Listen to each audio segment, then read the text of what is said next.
That's another great question.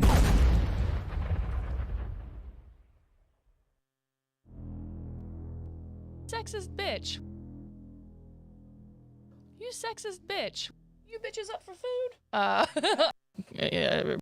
Zabawa? Unmute me! Listen to me, you whining little whelp. From the Gettysburg Tour Studio. Hey everyone, it's Cameron. Shut up! You're listening to Addressing Gettysburg Today. There's no time. Hello, Broderman. Duh. I think I ordered that at the Hofbrauhaus last week. I'm not... Bullshit.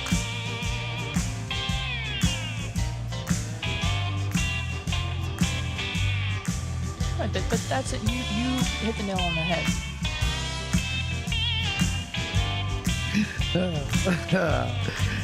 Hello, everybody. Welcome to Addressing Gettysburg Today, and we are talking about today in Gettysburg. We are addressing Gettysburg today, and may I say to you all, a happy Alderson Broderson to you.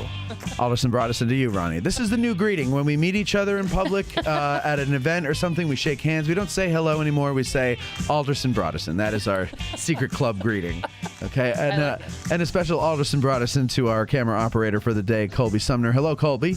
Hey, buddy. How's it going? I'm glad to be here. Thanks for having me on. You're very welcome, but you've already failed the test. You were supposed to respond with Alderson Broderson. Oh, my apologies. Yes. I don't actually know what you're saying. It sounds like you're mumble jumbling over there. Okay, well that's fair, but let me here. I'll dip down. Yes, let's because I forgot. Say it real slow. I'm from the South. Sometimes I assume that everybody listens to the show religiously. You would understand it then if you're from the South. So I'm not. Alderson Broderson. It's more like this. Alderson Broderson. Oh, Odderspin. Wait, what is he saying? Hold on a second. Hold on. Odderspin Broderson. Ottersbin Broderson. Ottersbin Broderson. Ooh, that's a tongue twister. Broderson. Otterson Broderson.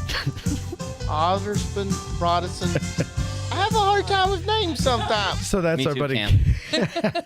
But Cam has given us the official greeting of Addressing Gettysburg and all the Gettys nerds around the world. That's how you greet each other, Otterson Broderson. So there you go. Thank you, Cameron. So we're here. It's August 5th, and things are starting to slow down. Have you noticed? I have. We were just talking about that before the show. Even just kind of like things on the calendar and things. It's out after the holiday, and even a week or two after July, 4th. There was still stuff going on, and this was a bad July. I mean, the whole season. Early in the spring, it was looking like summer, right? Like as far as visitation goes, like people were here in force. Yeah. But then, as the gas prices got higher, I think people just stopped traveling as much or something. I don't know what it is, but yeah, July was pretty anemic. August is looking pretty anemic. So, who knows? Yeah. Who knows? But I don't know. I kind of like August, though. As much fall. as I'm so over this. Well, not weather-wise. Well, I like fall, too. I've appreciated fall and spring more as I get older. I have less tolerance for the extremes. Yeah. Extreme cold, extreme heat. But I'll take extreme heat over an ounce of cold any day. Yeah. Because I can always just crank the air conditioner and sit in front of it butt naked. Sorry, folks. Didn't mean to scare you with that image. But, yeah, I mean, that's what for me, it takes me forever to heat up. Yeah. I can't warm up easily. Because I'm cold-hearted. Yeah. I'm actually the cold. Oh, by the way, happy birthday to Jacob, our little buddy Jacob. Happy birthday. Happy 9th birthday. 9th birthday. Wow. It seems just like yesterday he was 8. And here he is. Big star now. Big star. Everybody loves Jacob. Yep. His video has gotten over 12,000 views. Man, that's crazy. It is crazy. Good it is him. Crazy. Super cray-cray. Now, of course, people are watching it for the Liberty Rifles, but they get the super-duper surprise of having Jacob in there as well. And except for that one guy we talked about last week, everybody seems to love little Jacob. Yeah, I saw that online and was curious if that was an actual comment or not. Was that legit? That guy was upset, huh? I don't make up. Please, people are stupid enough. I don't need to make up any comments. I guess I can't argue. I can't argue that. No, you can't. No, that was real. All I do is come up with some smart ass response, to take a screenshot of it, and then post it everywhere else for people to mock. One person commented, he and I appreciate this. I'm not making fun of him or anything. I appreciate him saying this. He goes, come on, you're better than this, blah, blah, blah. And I'm like, yeah, I kind of feel the same way. But then somebody else came in and they're like, no, you're not. Or no, you don't have to be better than this guy. I mean, you put yourself out there, so you should expect some crap from people, yes. But the people that give you crap should expect crap back. It's not a one-way street. Like, you get, you give, you give, you get. You're like the Wendy's of podcasts.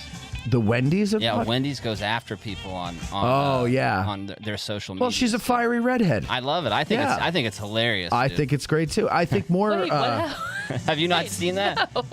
Wendy's will go after people that leave. Yeah, they'll troll Wendy's online. Yeah. And Wendy's just whoever's in charge of their posting, whether it's brilliant. Yeah, whether it's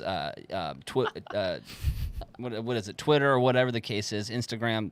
Whoever's in charge of all that is on their A game constantly. Yeah. Because these slapbacks are hysterical. Yeah. I should Google it while the show continues, just so you can enjoy how funny Yeah. they are. Read a couple of them to All right, us. hold on. While you guys I'm continue, trying to think if I follow any commercial nationwide chains social media. Yeah, I never understood that. I don't follow any, no. Because I don't like anything at that level enough to follow it. Yeah. Bro, I don't follow them either. I don't even think I saw it where it would have been posted initially. I think I saw it in some YouTube video that I had just gone down the rabbit hole one night, and I ended up on a video of funny comebacks from companies, and Wendy's was all over. Yeah, they're leading the charge. Yeah. So anyway, I like to mess around with them. To be honest, they used to, when I first started this, it used to bother me, and I wouldn't acknowledge it at all because I didn't want to, because I was low on the totem pole. You know what I mean? I was still trying to build it up, so I didn't want to alienate people. I didn't want to ruin things. Yep. No, I don't care if I ruin things. No, I don't want to ruin things now, but at the same time, I work my fargan ass off on this stupid show. Yeah. And I'm very lucky that I get to do that. These people wouldn't be able to talk show host their way out of a paper bag.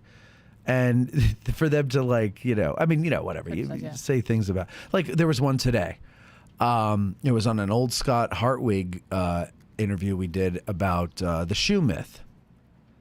And the guy's comment was something like, oh yeah, it's preposterous that these poor Southern boys were coming looking for shoes, and it wasn't that exactly, but it was this poor, ragged, bullied Confederate soldiers just looking for food and shoes, and the mean Yankee army got in their way, and that type of mindset. It wasn't what he said exactly, but still, and so I just wrote back, you totally missed the entire point of this entire conversation.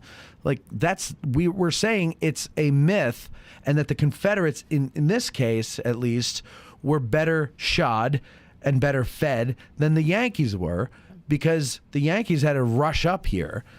And the Confederates, they had 2 weeks, just kind of lollygagging around, picnicking, taking whatever they wanted, eating like kings. Yeah.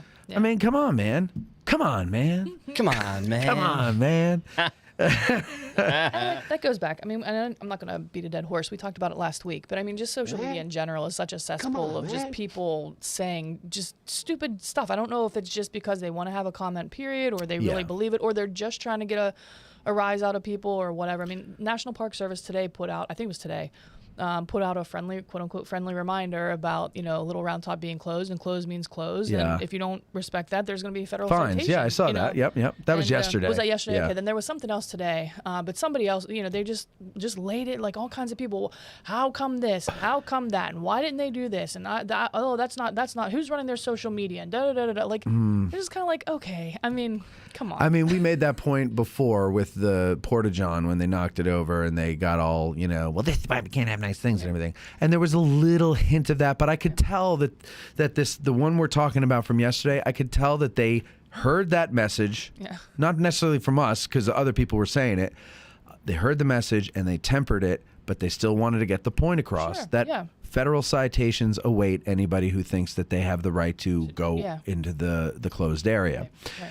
And I thought it was much better than the Porta-John comment that they put. But, you know, I went through to read the comments just to see where the people are. Man, I gotta say, I gotta stand up for the park now. Yeah. See, I know we've been beating up on them for a couple of weeks, and it's not out of any kind of malice. It's, again, I'll say this 100 times. It's because we love this place, and we're friends with people who work for the Park Service. Or at least I hope we still are. And it's like it's doing. The decisions that are being made are doing nobody any favors. Nobody any favors, and everybody is unhappy. And so I don't know. When I see that stuff, I have to call it out. Like, that's just the way I've always been.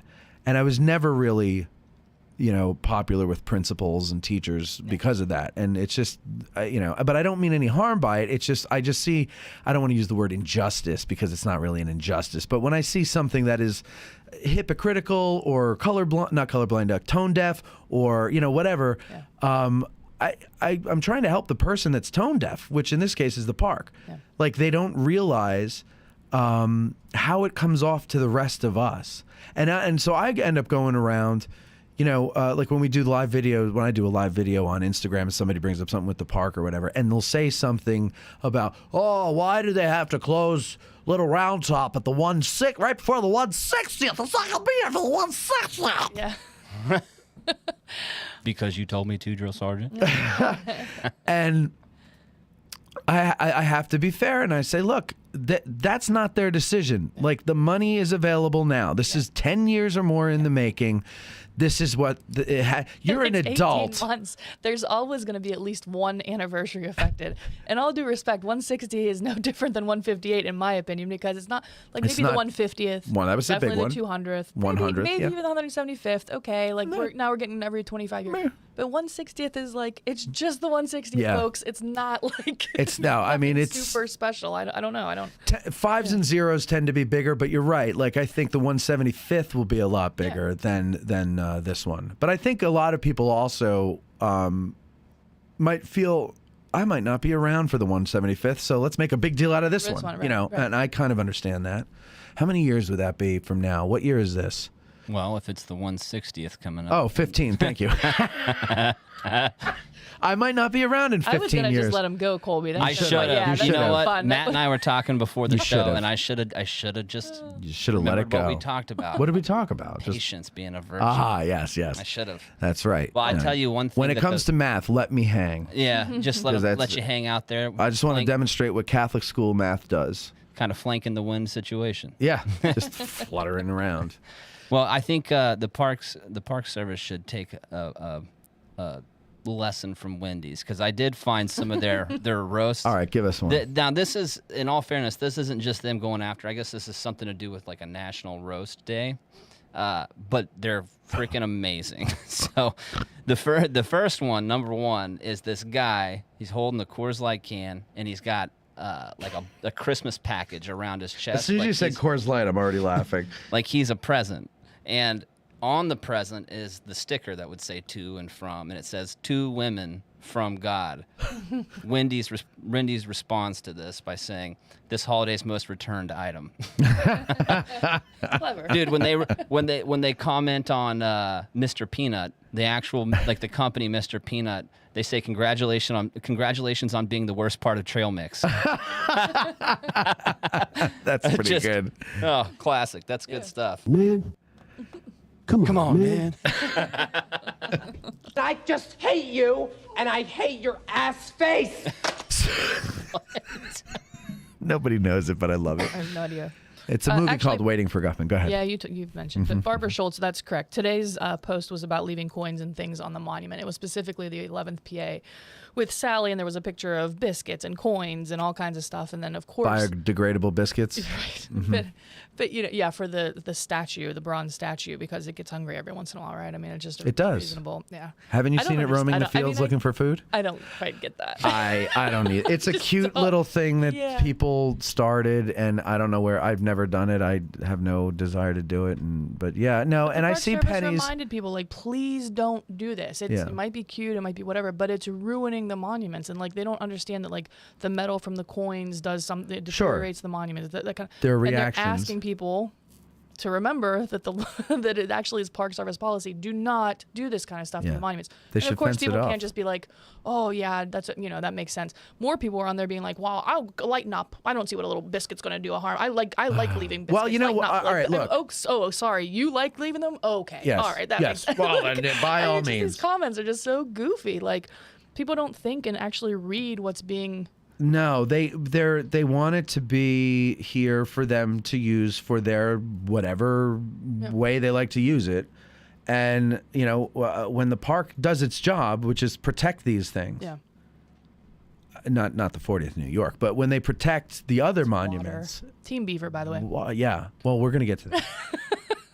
When they protect the other monuments like this, I mean, that's their job. That's what they're supposed to do. Yeah. And just because you think it's cute to put a dog biscuit on a freaking bronze dog, doesn't mean you're allowed to. Doesn't mean you should. Right. Doesn't mean you're right. I mean, it's. I don't know. I don't know. But this is the thing. It's everybody's park, and everybody looks at it differently. Yeah. I was in a conversation. We were talking about the whole Beaver thing last week. And then this woman I was talking to, she was like, "Oh, no, I think we should leave the beavers there. They were here long before us, and we should let the grass grow and let the trees grow, and I miss the trees." And I was like, anywhere else in this country, any other national park that isn't a battlefield, I agree with you. But this is a different place. This is an outdoor classroom. And you need to have those view sheds. You need to be able to see things. So they got to cut those trees down and not let new trees grow back, because then it's going to be, it's like in every way we're trying to get back to the Carter years, like everywhere. Yeah, I mean, I'm not insensitive to the parks. No, I didn't say you were. Right? Like, I mean, they have a big weighing analysis to do, right? Because it still is natural resources that they're. I think that's part of the vision statement too. but it's not the top. No, from what I understand. I understand, but it's tough. I mean, it's tough. I mean, I don't think we'll ever get to a spot in one season, for example, where the entire Park Service, all however many thousands of acres now, are going to look exactly like they did during the battle. It's just not. It's not realistic, right? Like how could one we? year you do Cobb's Hill, one year you do a controlled burn here, So I mean, it's never going to be collectively what the guys in 1863 saw, right? No. But that being said, I mean, you'd have to get creative, and that's where the conversation ends, because they don't get creative. Go ahead, but then you have the other balancing act is when you do these controlled burns and you incentivize people to come to different areas and stuff. You get what happens at Little Round Top, where there's so much erosion. People 20 years from now aren't going to be able to enjoy it without doing a major renovation and things like that. So it is a balancing act. Do you let some paths or some areas grow over? Do you? I don't know. I don't know what the answer is. I really don't, and I'm not saying that. But I think balancing act is a good way to describe it, because it is. They have to balance a lot of things that most of us are not privy to, or most of us have never had to do in our own jobs. Right. And so, but yeah, like back to the comments yesterday from yesterday's post. Like, I'm reading all these comments, man, and at first they were like, "Okay, man, we're with you," blah blah blah. But then it just got nasty. Yeah. And people were just. But even some of the people were like, why couldn't they have let Big Round Top be open and let people go down whatever that would be, or Warren Avenue, and make a turn on the Tawny Town eventually off of Crawford and all this other stuff. But Chris Gwynn has said this on his personal post. Other people have already explained. The equipment that they have to have at their disposal to work on this is so heavy. Right. They cannot park it anywhere but the road. Right. So it's not like it was just an arbitrary, like, we're just going to shut this road off here and we're just going to let people be upset about it. I mean, apparently they took a lot of time and they looked at different options and all. So you got to give them a little bit of credit that it wasn't just like, oh, we're really going to try to piss people off just because. No, they really thought these things through, and people explain it on social media, and still you get the comment. They don't want to know. I don't care. I'm telling you, you could do this. You could do this. You could go around these people, and it's good enough for two. What? I'm thinking to myself, come on, guys. Like, I don't know. Dibbick schmibbick. I said more ham. That's what they're saying to these people that are giving. But you're right. And here's the thing, though. If you are able to walk, Not everybody is. Right. So I can understand some of the complaints if that's the case. But if you're able to walk, you could park in Devil's Den and walk up the trail. Yeah. Wait a minute. To Big wait a minute, Round wait a Top? minute, wait a minute. What? You can still go on Little Round Top? No. Big Round Top. Just Big You can Round go Top. on Big Round Top, but you can go to the. I mean, you could walk from the picnic area all the way down to the South fence yeah. on Little Round Top and Right. look through the chain link if you wanted to. Right. But everybody's like, I can't have it the way I like it. Right. So it sucks. Listen, if it Yeah, was... it does suck. I'm not going to deny I'm going to miss going up on Little Round Top to watch a storm come in or to watch the sunset or whatever. Yeah. But Here's it's my- a year and a half or 2 years maybe. Right. And I know I joke that really means 20 years in government speak, but I really do believe that they'll have this done in 2 years. Although, maybe not.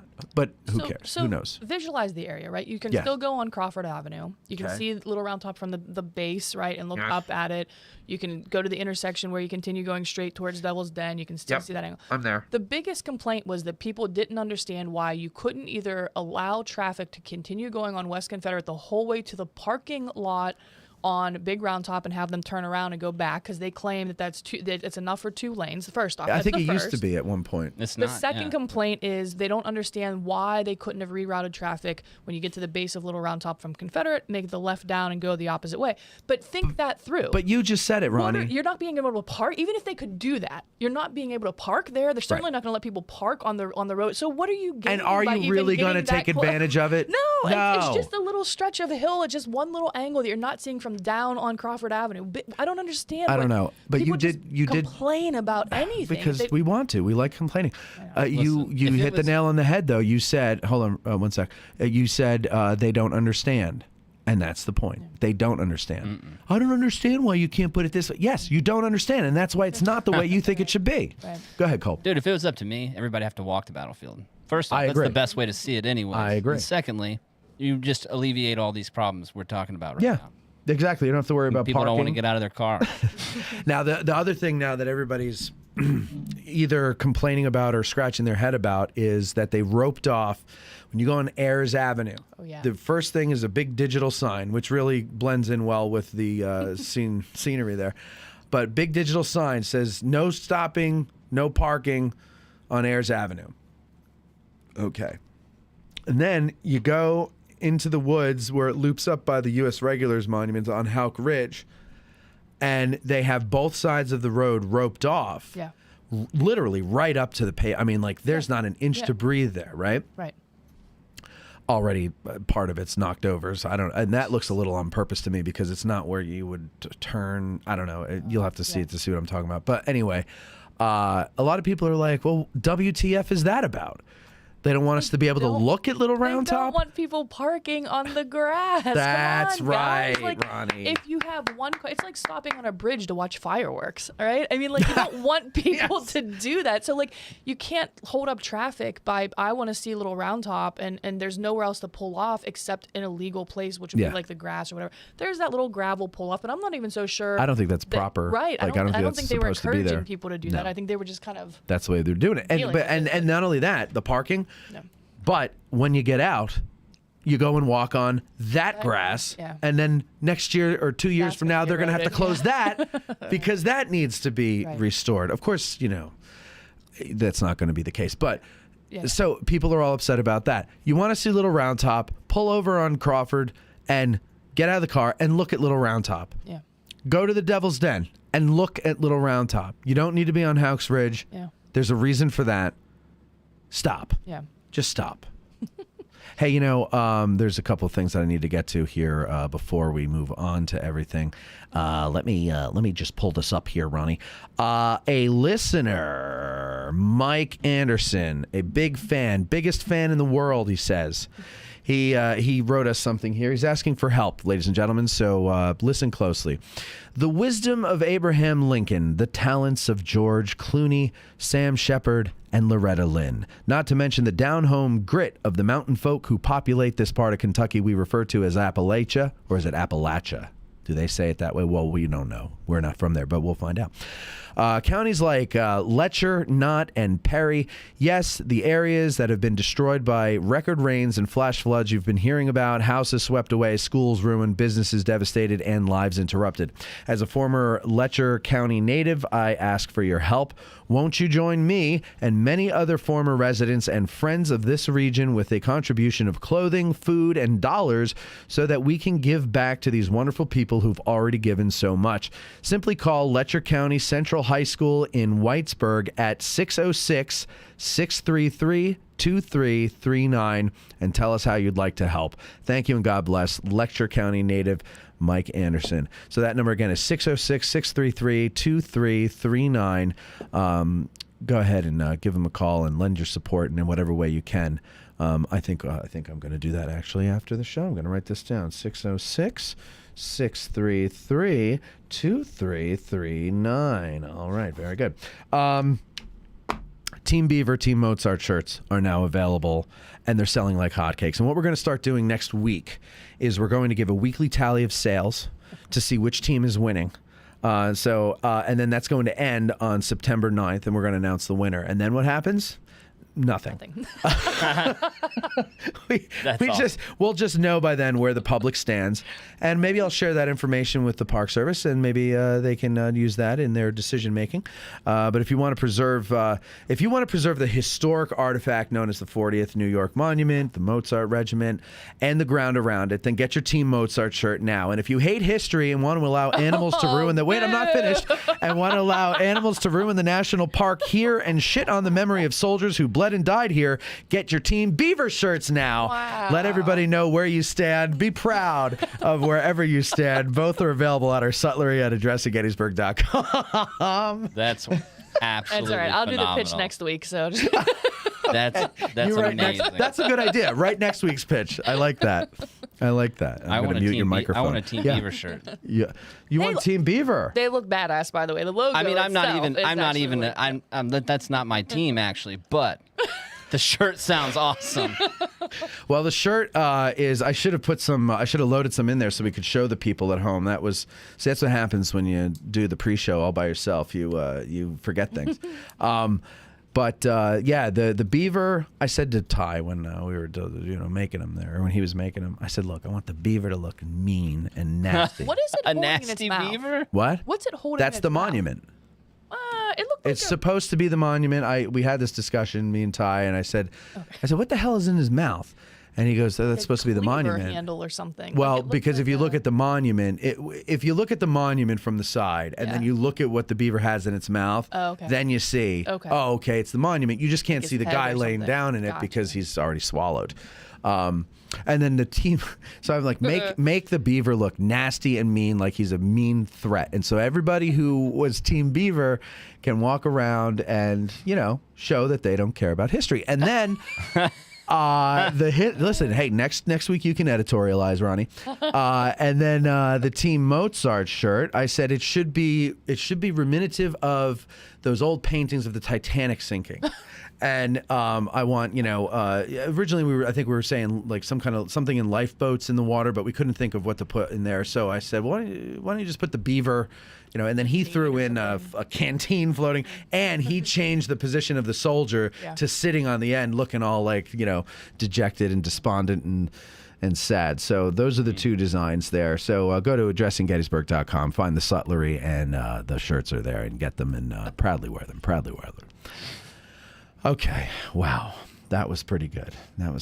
Anything else? Oh, have you seen? Oh, you know what? I'll save this for the next segment. I'll save it for the next segment. Right now, what we're going to do is take a break and come back. I stupidly forgot to urinate before the show. So I'm going to be smart now, and I'm going to do that. We'll be right back, and who knows where it's going to lead. We would like to take your calls. We got nothing really planned today, just a couple things to talk about. So I hope to hear from you. 717-420-1978 is the phone number. We'll talk to you in a moment.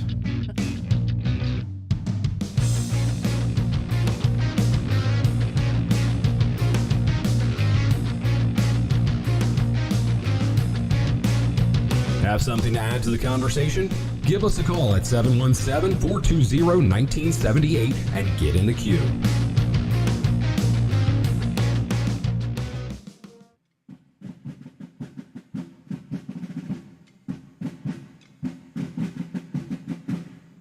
Very family friendly. We had a wonderful time with our son.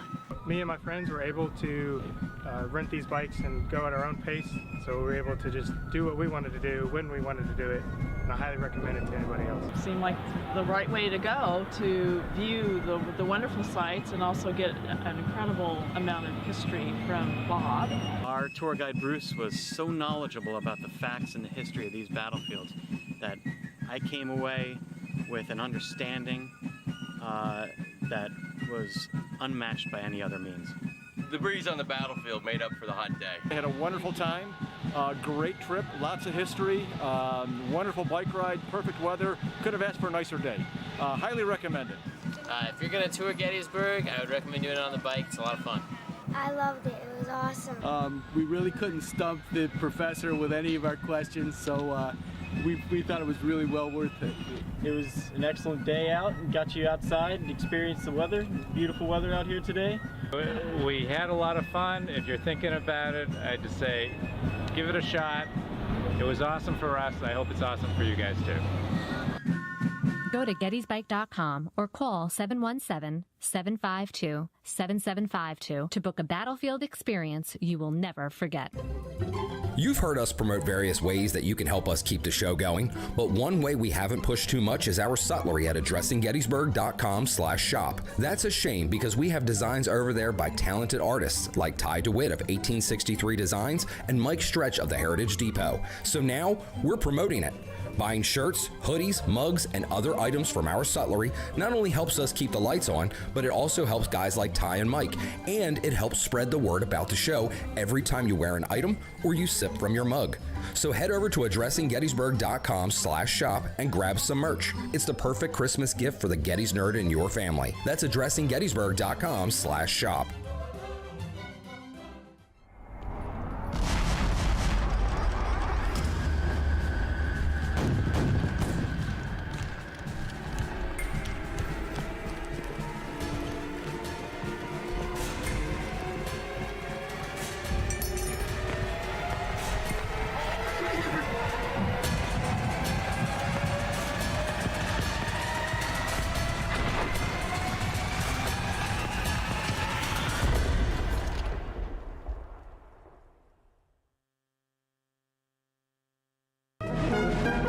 Have you noticed our revamped website at addressinggettysburg.com? Well, that's the fine work of a man named Mike Stretch, and he also redid our logo for us. Both of them I originally designed, and both of them were originally horrible, but now they're nice, and that's all thanks to Mike. Mike has an awesome t-shirt company called Heritage Depot. There you'll find great designs based on Gettysburg and the Civil War with t-shirts and other types of merchandise. So go to heritage-depot.com and spruce up your Gettys Nerd wardrobe. That's heritage-depot.com. Our favorite bookstore in Gettysburg is For the Historian, located at 42 York Street. It's because they have the best selection of Civil War books in Gettysburg, both new and used. And online, they have even more to choose from. And if the Civil War isn't your thing, that's not a problem. This is For the Historian, after all. They cover history from the ancient world to the 21st century with a strong selection of World War II and American Revolution books. It's astounding how many thousands of titles from Osprey, Savas Beatty, UNC Press, and more they have in their store. And that's because, well, they have a warehouse too. And that's where they keep all the books that are available online at forthehistorian.com. And folks, if you go to forthehistorian.com now and order books until you're blue in the face, be sure you mention that you heard about them on Addressing Gettysburg in the Note to Seller box, and they will refund your shipping costs. And if you prefer to stop by when you're in town, well, you could do that too. Just mention Addressing Gettysburg at checkout, and they'll take 20% off the retail price of your item. So go to forthehistorian.com, or stop by 42 York Street, or you can call them at 717-685-5207. That's forthehistorian.com or 717-685-5207. From the patriots of Bunker Hill to those who embarked upon the Great Crusade at Normandy. From the blue-clad Federals at Gettysburg who gave the last full measure of devotion, to the many thousands who did the same at places like Bellewood, Chosin, Yadrong, and Fallujah.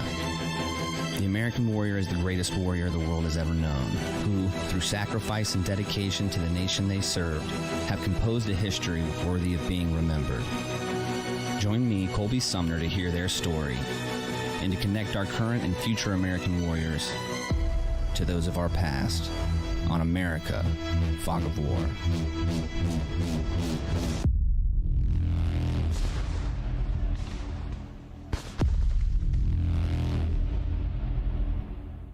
You're listening to Addressing Gettysburg. Glad you stuck around. We're back. Here's Matt. Oh, yeah.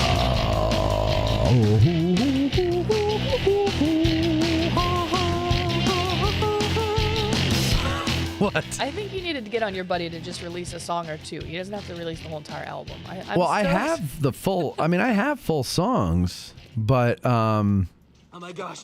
Oh wait, I didn't mean to hit that. Sorry.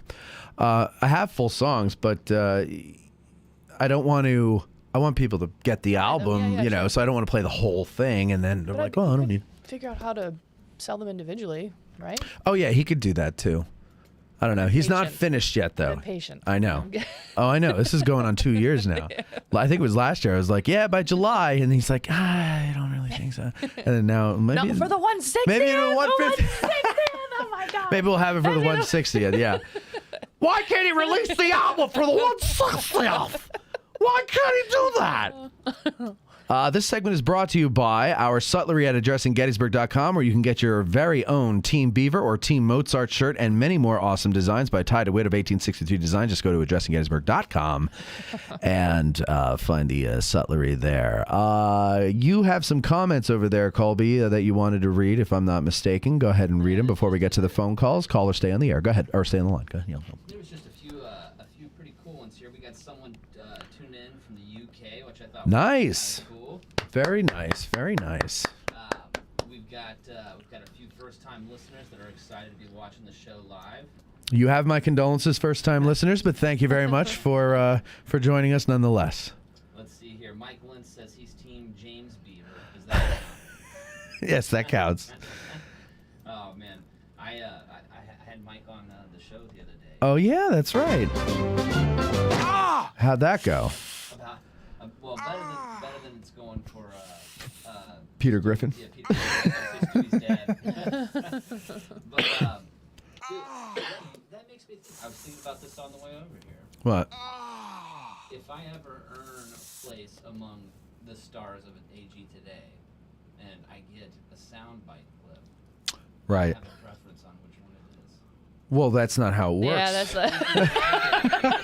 Wait a minute. All right, you tell me, but we'll see. You've seen Young Guns, right? Yeah. You know the part where they drink the mushroom tea? Oh, when they're on the what do you call that? Peyote, yeah. Did you see the size of that chicken? Okay, I thought you. All right. I misunderstood what you were saying. I thought you were saying that you wanted to say something to put on the board. I was like, Colby's muted apparently. Colby's muted. Yes, he People are is. I'm saying- sorry. No, he's right. Okay, speak now, Colby. Unmute me. Yeah, there. There you are. Thank you guys. for Yeah, the heads thank you, up. everybody. Well, I'm not going to re-say all that, but I will say that I thought that my idea for what would you call it if it's not a soundbite? What do you call that?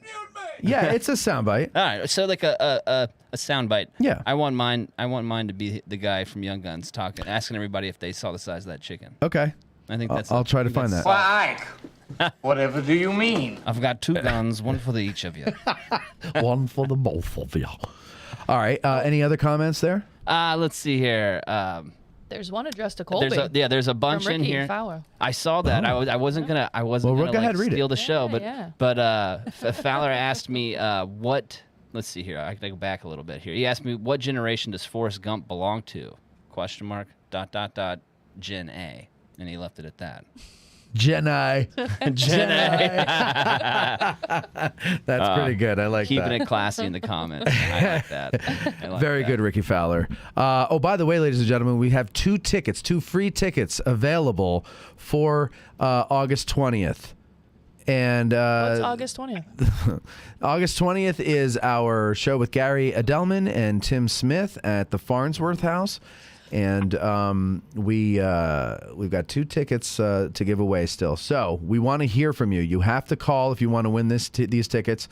Call in and somehow make us either laugh or marvel or whatever the case may be. But you have to get yourself a damn Butterfield. And what? Or vote Team Beaver. Or Team Mozart. Is there any way I can call in for these tickets? Yes. You could call in for the tickets too, Colby. All right, deal. No, you want to come? I would love to come. Well, you're part of the show, so. So listen, I'm over here asking if I'm going to be part of the stars at one point. Yeah. I'm getting invited to the show because I'm part of it. Well, I mean, you guys are fluffing you're up my part ego. of it, and I'll send you the link so you can buy the tickets. All right. Yeah, get in line. Wait, you didn't buy them again, did you? Yeah. Why? Because. Jesus. Well, now we're going to have 4 free tickets to give away. There you go. Okay, we're back to 4. We had 4, now we're going. All right, anyway, caller, you're on the air. Hey, man, I want the ticket. Uh-oh, look who it is. It's Mr. Trouble. Oh, my. Cam Mallow. How you doing, Cammy? Doing good. Yeah. You stood us up last week, and we're not forgetting it. Yeah, we want weekly updates from you. How did I say? I'm not telling you when, but I may be coming home early. You got fired? Cam, what happened? Did you get fired, Cam? No, it was just another job. No, it was just another job offer I got. Which one is this? Superintendent of Gettysburg National Military Park. No, we're not going there. Not yet. Okay. Are you reforming the Swamp Foxes? The Swamp Dragons. Swamp Dragons, that's what it is. No, what happened, Cam? What happened? Just nothing. It's just I got a couple applications out for winter jobs when my season ends, and I may be going back into the school systems. Well, I am going back into it. So what have you? Well, go ahead. If I don't land another job or something, I'm going back into the school system until next season. So you're saying if you don't declare another Park Service job, I'm sorry, declare if you don't land another Park Service job. Yeah. I'll have to. I'm looking at going back in the schools for the winter months. You had a few interviews, if I recall, right? Yeah, I've been asked if I'm interested in going to New Mexico to work for the Park Service. That'd be nice. Permanent, Cam. And I also got a job. I also been asked if I'm still interested in a job at St. Louis. At where? St. Louis at the Arch. Sure. Yeah. The Golden Arch. And you and you didn't take any of these. Both of them are permanent jobs. No, I've told them I'm still interested, so I'm waiting to see what happens. Oh, good.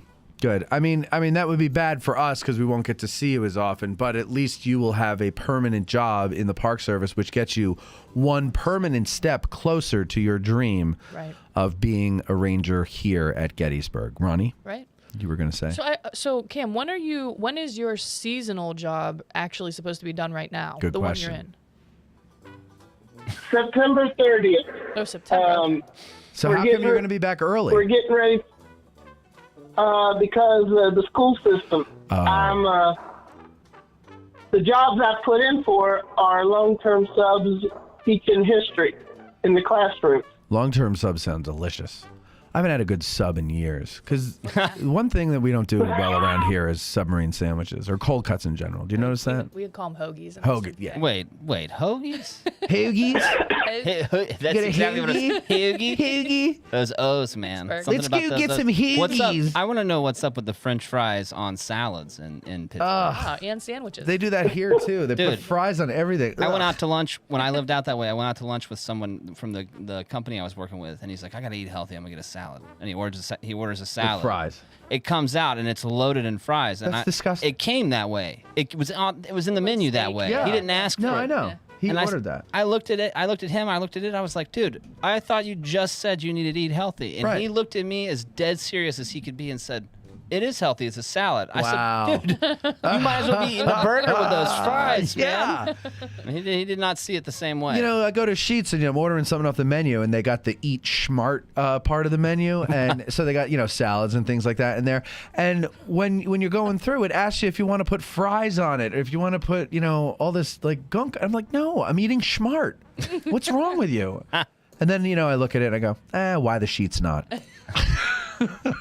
But I hate that. It's like all of their advertising stuff is now this why the Sheetz not thing, and when our prices will make you sheets your pants, and like, come on, can we just at least pretend that we want to have some class in this society? Anyway, Cam, so you're looking for you're going to come back because you might have a job in the school system, but you also have the opportunity to work permanently in the Park Service. Am I understanding that correctly? Yeah. So I got several options open to me that could affect my life yet. Yeah, that's a great position to be in. That's a great. I mean, it's better than no options, right? Yeah, but if I don't hear from them, I'm going to go ahead and take the school jobs because they need me back. But I'm not telling you when, because I'm going to keep you on your toes. But he wants the tickets to the August 20th show, so yeah. Come on, Cam. I went online yesterday, Cameron, and I'm looking to get a cardboard cutout of you made, and I want to sit it in the audience. Oh my! Can I sit You next might to not need it. I might not need it. Well, should I not waste my money? Will I not need it? I'm not telling you. Well, that's telling me that maybe he'll I'm be back. keeping you on your. I'm not telling you nothing because nothing's guaranteed right now. Okay, there you go. Well, put it like this though, Cam. If you were going to take that school job, you're going to have to come back before the middle of August.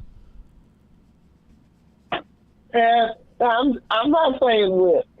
You're not what? Because nothing's been guaranteed to me yet. But. Yeah, no, I understand. Right, nothing's been guaranteed in the school or the park, or just the park. Both. What happened? Beth said, "Come on back." I was laughing at the same thing. What did she say? Come back, buzzer boy. I want a rematch. That's awesome, Beth. That's funny as heck. That was a good one right there. That is good. All right, Cam. So, do you hear that? Beth is challenging you to a rematch of the game show. I hear it. Cam, if you're scared, go to church, buddy. No, I go to church. Okay. Oh, I love it. But right now I'm working out here until September 30th. But everything could change between now and then. Right, of course. How are things with Janelle? They're going good. I'm not going into detail on all that. No. We're not asking for detail. Me love you long. No, we talk every night. There's a little detail. Nice. You talk every night, and like, what do you like when you talk to her? You talk about, like, you say, "I miss you." What do you Matt. I just tell her how my day was. That's it. Hi, Janelle. How you doing? Oh, I'm good, Cameron. How are you? I'm fine. Yeah. What was your day like today? Well, built a teepee again, and That music is. I got chased by a herd of mule deer, but otherwise it was just a normal day. How about you? Oh, nothing. Just miss you. I miss you a lot. And he got the bullhorn in his mouth again. I look at your picture all the time. Yeah. Well, do you look at my picture too, Cam? I miss everybody's picture. I miss all the pictures. I look at everybody's picture. But what about me, Cameron? Do you miss me? Yeah. Oh, I miss you. I can't take this. I miss you most of all. Oh, you do? Cam, I've never heard you say that to Matt and the gang on the Addressing Gettysburg Today show. Well, because I don't miss them. Oh, all they do is say Alderson Broderson, and I don't like that. Well, Cammy, I'm telling you, this is the longest summer of my life. I can't wait until you're here in our lovely home that I've made for you in Gettysburg. Oh, yeah. Is she here? Is she here, Cam, or is she down in West Virginia? No. I thought she was. She's been in Gettysburg a couple times. Well, that doesn't really count. I thought she was making a home for you. I was going to say, what happens to your house here if you get a job elsewhere? I made What? What'd you say? I made the home. What are you talking about? Well, you made the home, but it doesn't have a woman's touch. A woman makes a home. You just had a house. You understand what I'm saying? And a house ain't a home. And a house ain't a home without a woman's touch. Thank the Lord for a sense of touch. Ray Charles, everybody. Is that what that was? Yeah. Mm-hmm. Oh, because he had no sense of sight. Well, makes sense. Anyway, Cam, is that did I basically did I basically get what your conversations are typically like? You scared him into silence. You didn't come close to him. Ooh. Really? Mm-hmm. So is it more like this? So how was your day, Cameron? Okay. No. What'd you do today? Oh, brother. Nothing. Just work. I'm going to take that.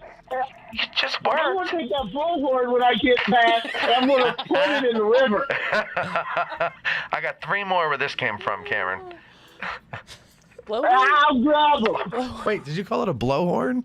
I think that's what he called it. I said bullhorn. Oh, bullhorn. Hey, MFer, I'm going to take that blowhorn away from you. I'm going to shove it right in your ear. Oh, man, Cam. We miss you, man. Yeah, we do, Cameron. There's nobody to make fun of. No. No, we do miss you, Cameron. It's not the same here without you. I mean, it's funny. It's true. It really is not the same here without Cam. I got used to him coming around, unexpectedly, unannounced, uninvited, and just, barging into things and just treating it like it was his party. I'm not convinced the door's not going to just open up any minute now. I know. He seems like he's totally up to something. Yeah, I know. The room that you're in, Cameron, sounds a little echoey. Are you sure you're not in the men's room down here at the bus lot? And you're going to bust in this door in a gorilla mask anytime soon? I'm in North Dakota. Okay. I'm not telling you what's going on. Why Wait, is not? where you're at in North Dakota? How far is that from Little Bighorn? Oh, brother. Just for people who want to know. Perfect timing. That was Amy great just scared timing, us. Amy. We thought somebody just 3 hours. Oh, 3 hours. 3 hours. Oh, now it's down to 3. Did you get a faster car? I go through time zones. You go through time zones.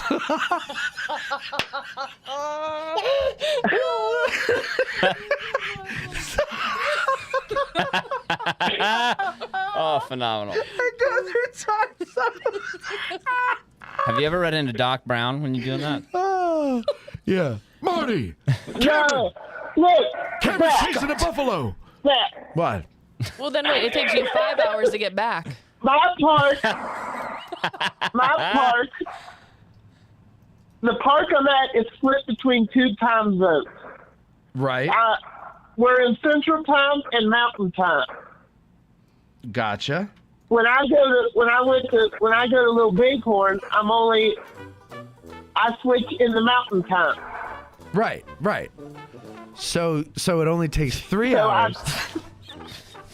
So it only takes 3 hours. How long is your ass in the seat of your car? Not the time. How long do you have to sit behind the wheel? I told you it's 3 hours. Because of the 5 time hours zone. back. Oh my God. All right, Cameron. No, I got you. So it's a 3-hour drive to Little Bighorn now. How about during daylight savings? I'm not a math whiz. Don't look at me on that one. Okay. All right. Yeah. I'm not either, man. I went to Catholic school. We don't know math. Never met him. No. We don't know Matthias. All right, listen, Cameron. I got to get going. I do hope that you surprise us and show up, And all joking aside, we hope you get whatever. If you'd like to be in the Park Service, we wish you the best of luck getting the job that you're shooting for. We hope you get what you deserve. Dude, I love it. Yeah. He's making moves. He's making things happen. Yeah. You're going to be here in no time, Cam. This kid doesn't mess around. Okay, Cam wants something, he goes for it.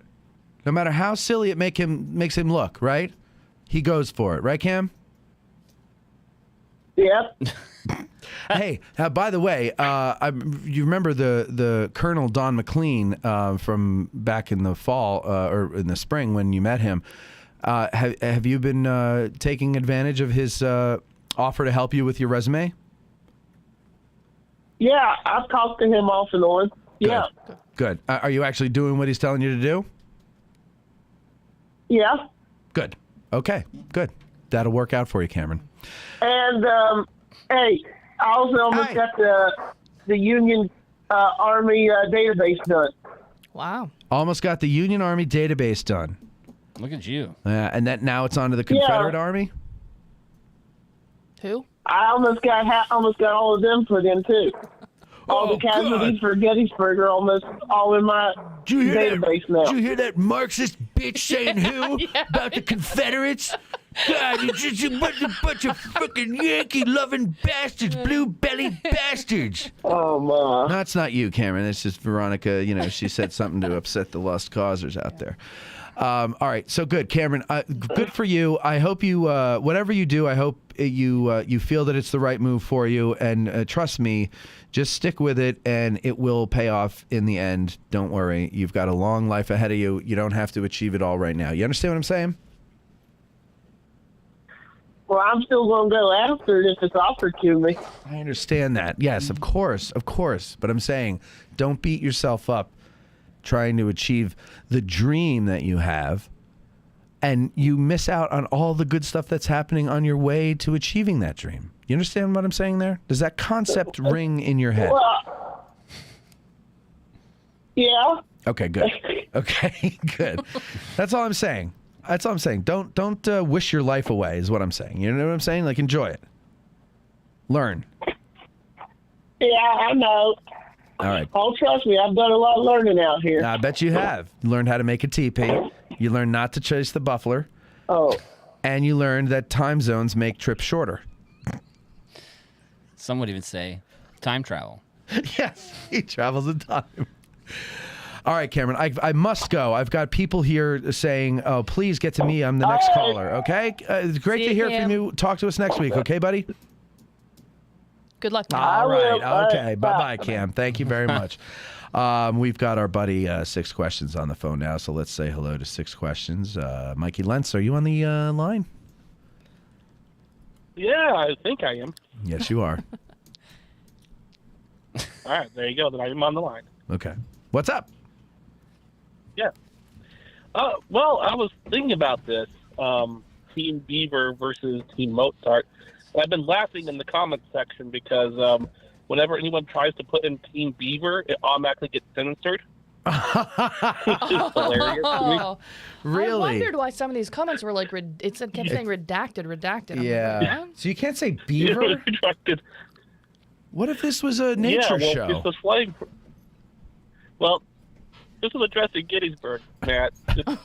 No nature whatsoever involved. Well, you know what though? When I put these, when I set the live stream up, I'm going to put it under nature then, nature and science. If we're ever going to talk about beavers, beaver. Well, Team Beaver. Well, thanks for that tip there. What? Go ahead, Mike. Wait, hold on. Veronica's got. Hold on, Mikey. Hold on. Veronica's got her evil laugh going here. Sorry, What these happened? comments are, so our buddy Bill at Scorn said, I told the Park Service I miss Cam. 10 minutes later, a beaver took over Plum Run. Devil's Den was closed. The little round top was barricaded. So it's all Cam's fault, is what I'm reading. Yeah. Or Bill's fault for. They offered him a job in the maintenance department, and he didn't take it, and now they have no one to mow the lawn. Oh, man. So, all right, Mike, what's on your mind? Yeah, well, I was going to take a different tack on this whole Team Beaver. All right, let's hear it. Thing. Yeah, let's hear it. All right. There you go. Weirdly enough, the guy I'm going to be talking about here actually was hurt. So. Oh, there you go. Yeah, Perfect. okay. Perfect music. Yeah, there's a connection here. Okay. Team James Beaver. Yes. James Beaver was the commander of the 148th Pennsylvania, and he was wounded at Chancellorsville. So that's why he wasn't here at Gettysburg. But I was thinking of putting a shirt together saying Team James Beaver as opposed to Team Beaver and Team Mozart. Because, you're a politician like at a heart. Civil War image of James Beaver. I really like Team Beaver. I'm not gonna lie though. I want one of those shirts. Well, hey, listen, get one of the shirts there, and then you'll be added in the tally next week. I love being in the You'll tally. you'll help the Beavers win. Go. By the way, speaking of the Beavers, though, I have been hearing that there's a strong evidence that they have left. Which I really wish we had gotten the shirts out sooner, because it's basically over now, the whole controversy. But there's evidence that they have left, but we don't know for sure that they have left. That they've wink left thanks to being helped out the door by the Park Service, or they just moved on? Oh no, I doubt that. So the lower dam, the one closest to the bridge, has been breached, and if you notice, it's not flooding out the Mozart monument anymore. The lake is still there. The other two dams are there. They're both low. Everything, all three levels are really low. But yeah, I wonder. I don't know. But yeah, I mean, that was somebody in the Park Service who said that there's evidence that they're gone. I would like to. I mean, I don't know anything about Beaver. I mean, they do. They do leave eventually. After that much, I mean, they did a lot of work there. There's a big lodge that's Yeah. there. That Well, was they added were onto there for this summer, and a good long time, though. Maybe they felt that they weren't welcome. Maybe the Team Mozart people are. Podcasts. Yeah. Heard you. They're like, fine, Matt, we're leaving. They're like, fine. We know when we're not wanted. Maybe they were just hanging out until Little Round Top closed, and they're like, yeah, we're done with this, too. I mean, there's, 6,000 acres left on this battlefield, but we're all eager to see ya. Yeah, well, maybe Close Little Round Top at the last straw. maybe there was. I don't know when they started noticing that they might have left, but I wonder if maybe putting the fences up and everything like that might have scared them away, or I don't know. I really don't know. But that's the word on the street. That is the butt of Scuttle, if you will. So yeah. All right, Mike. Anything else you got there? No, that's all I got. Okay. How are you feeling? Yeah, you feeling? Oh yeah, yeah. Wait, we haven't had it. Did something else happen to him? Oh yeah. I passed a kidney stone. Oh, Mike, I just saw you a week ago, buddy. You got an infection? I got an infection which caused me to pee blood. Yikes! Which is always a red flag. And yeah, well, I'm taking antibiotics for all of that, so it's all clearing up right now, so it'll be fine. You know, I don't want to sound like a stalker, but I saw you. I think it was earlier this week. I actually had to run over to Staples, and I was coming out of the intersection there on Norland Avenue, and you were walking across the intersection at the four-way intersection there by Chipotle and Chick-fil-A. And I was going to beep, but I was behind a couple cars, and I didn't want them to think I was beeping at them for not going or something. But then I realized you guys must park over in the other lot and walk to work. Is that the idea? Because I was like, where the heck is Mike going? And knowing okay. knowing my injury history, I'm not taking any chances. Right. I'm taking the crosswalk. I saw you taking the crosswalk. I have some legal grounds for getting bumped. So yeah. There you go. So anyway, hi from afar, Mike. So. Well, Mike, you feeling recovered now? You feel recovered now with the antibiotics and all that in your system? Oh, yeah, I'm fine. I'll be giving a 4-hour tour tomorrow, so I better be feeling. Oh yeah, buddy. Otherwise, it's going to be very awkward. What, down in Brandy Station? Yeah. Mike Lentz, ladies and gentlemen, in case you didn't know, is a licensed guide or certified guide down at Brandy Station. So if you ever are in the area, it's not like I don't mention it all the time I talk to you guys.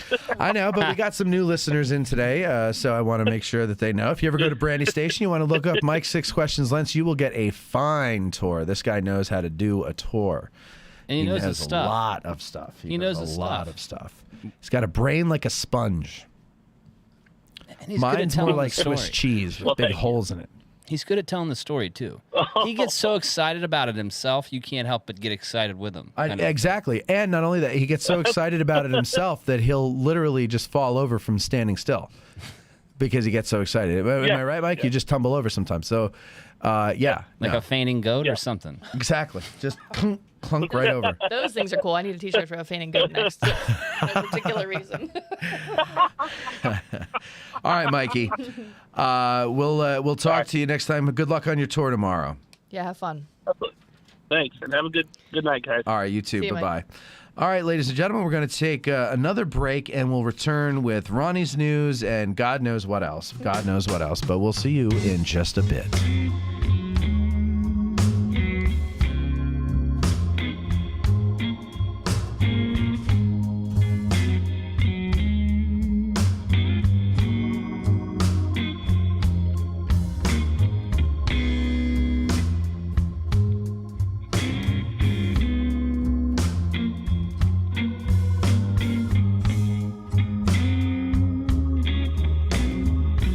Now would be a good time to get up and stretch. Blood clots are deadly.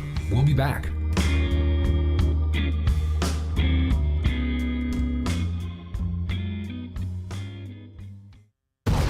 Our friends at the Association of Licensed Battlefield Guides want to see you at their 2022 Fall Seminar on September 23rd through 25th. This year's topic is Hancock's 2nd Corps at Gettysburg, with a full weekend of education and social activities devoted to General Hancock and his Corps. The Licensed Battlefield Guides have some superb 2nd Corps themed battlefield tours lined up for you, including Attack of the Irish Brigade, Caldwell Strikes the Wheat Field, and more. On top of that, there will be a Friday night speaker and dinner at the Dobbin House, Saturday night cigars at the Rupp House, maps, and other extras. And if that wasn't good enough, how about this? Special hotel room rates are available for you at the 1863 Inn of Gettysburg, but you gotta make sure that you reserve a room before August 9th. Register for the tours on the ALBG website at gettysburgtourguides.org/ALBG seminar. Those dates again are September 23rd through 25th. Come and learn about Hancock and the 2nd Corps with your favorite licensed battlefield guides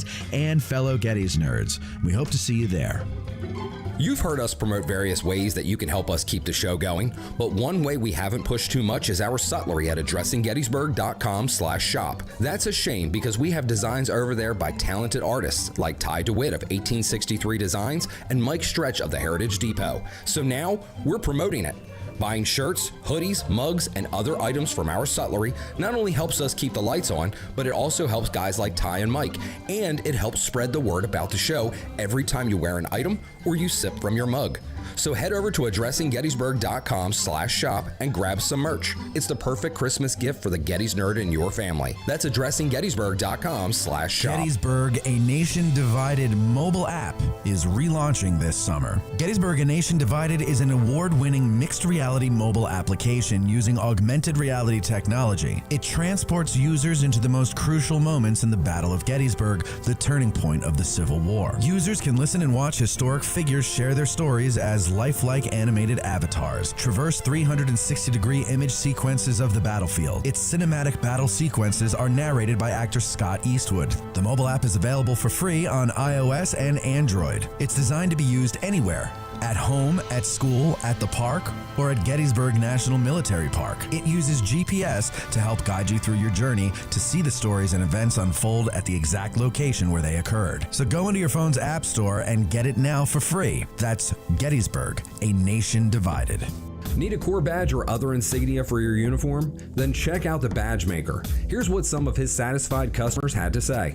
Miranda said, "I ordered an identification disc from Joe and it's fantastic. He hand stamped it exactly as I wanted. It has a great rough on-campaign feel to it and was reasonably priced to boot." Greg said, "My unit has purchased from him in the past. Quality badges and good service." And Jerry S. says, "The Badge Maker is the go-to place for accurate replica Civil War badges. Visit CivilWarCorpsBadges.com and attach a message with your order saying you heard about him on Addressing Gettysburg." The Seminary Ridge Museum and Education Center, Gettysburg's premier museum, is housed in the historic Lutheran Seminary building constructed in 1832, a witness to the first day of battle. The museum's 3 floors of exhibits connect visitors to the dilemmas that led to the Civil War, provide a powerful and personal view of the battle's first day, and explore one of the battlefield's largest hospitals. No visit to the Seminary Ridge Museum and Education Center is complete without a guided tour of the building's famous cupola, where on the eve of battle, officers and civilians saw thousands of Confederate soldiers' campfires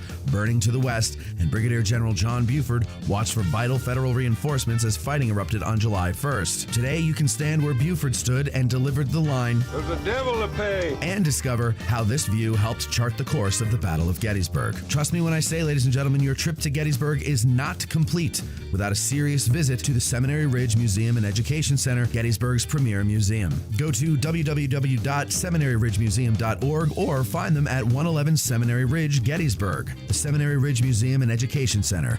It all began here. Our favorite bookstore in Gettysburg is For the Historian, located at 42 York Street. Isn't it, Eric? You're darn tootin', Matt. It's because they have the best selection of Civil War books in Gettysburg, both new and used, and online they have even more books to choose from. But Matthew, what if the Civil War is simply not my thing? Not a problem, my fine four-fendered friend. This is For the Historian, after all. They cover history from the ancient world to the 21st century with a strong selection of World War II and American Revolution books. It's astounding how they squeeze thousands of titles from Osprey, Savas Beatty, UNC Press, and more into their store. And it's also astounding how you and I both squeeze into our pants every day. Well, handsome, they have a warehouse too, and that's where they keep all those books that are available online at forthehistorian.com. And folks, if you go to forthehistorian.com now and order books until you're blue in the face, be sure you mention that you heard about them on Addressing Gettysburg in the Note to Seller box, and they will refund your shipping costs. What if I prefer to browse in the store and don't want to go online to get my book? Great question, Doodlebug. Just mention Addressing Gettysburg at checkout, and they'll take 20% off the retail price of your item. So go to forthehistorian.com, stop by 42 York Street, or call 717-685-5207. That's forthehistorian.com or 717-685-5207. This special episode of Addressing Gettysburg is brought to you in part by me, audiobook narrator Mike Scott, narrator of Savas Beatty's Bloody Autumn, the Shenandoah Valley Campaign of 1864, and Unlike Anything That Ever Floated, the Monitor and Virginia and the Battle of Hampton Roads. If you are an author or publisher interested in having your titles produced as audiobooks, or even just in learning more about the process, give me a shout. You can find my contact info on my website, MikeScottVoice.com. That's MikeScottVoice.com. Hey, historian, author, and licensed battlefield guide Tim Smith. Matt gave me a full minute, so let me ask you an important question. Isn't it about time that John Burns' Hero of Gettysburg became an audiobook? Sickles has an audiobook. You know Jenny Wade is going to deserve an audiobook. Let's give John a shot. Get in touch, Tim. It's MikeScottVoice.com. I'm Mike Scott, your voice of history. And Civil War Trails. It's the world's largest open-air museum, and they offer over 1,300 sites across 6 states. Drive the Gettysburg campaign turn by turn, paddle to Frederick Douglass's birthplace, or hike to remote earthworks and artillery positions. Visit civilwartrails.org to request a brochure and explore their interactive map. Follow Civil War Trails and create some history of your own. You're listening to the Addressing Gettysburg podcast with Matt Callery.